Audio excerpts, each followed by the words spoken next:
भारतीय दहशतगर्दी आलमी सतह पर बेनकाब हो चुकी। निगरान वजीर खारजा। यूएन हेडक्वार्टर्स में न्यूज कॉन्फ्रेंस के दौरान निगरान वजीर खारजा जलील अब्बास जिलानी ने जनरल असेंबली इजलास में निगरान वजीर आजम के बारे में बताते हुए कहा कि निगरान वजीर आजम ने अपने हम मनसबों से मुलाकातें की। इजलास में निगरान वजीर आजम ने मुख्तलिफ उमूर पर पाकिस्तान के नुक्ता नजर से आगाह किया। कश्मीर से मुतल्लिक उनका कहना था कि भारत ने मकबूजा कश्मीर की हैसियत तब्दील करके यूएन करारदादों की खिलाफ वर्जी की। हम भारत के साथ अमन चाहते हैं, लेकिन वो मसला कश्मीर के हल से मशरूत है।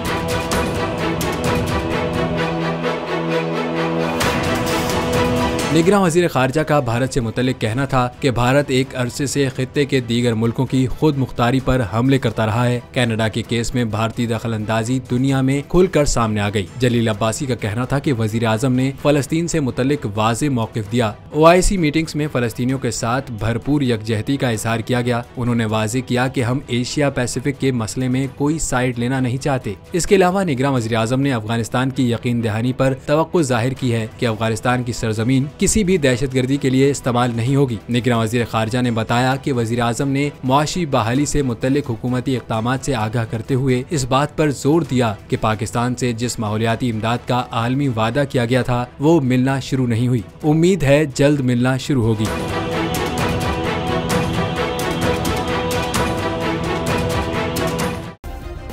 सब्सक्राइब करें और बेल दबाएं ताकि कोई खबर रह न जाए।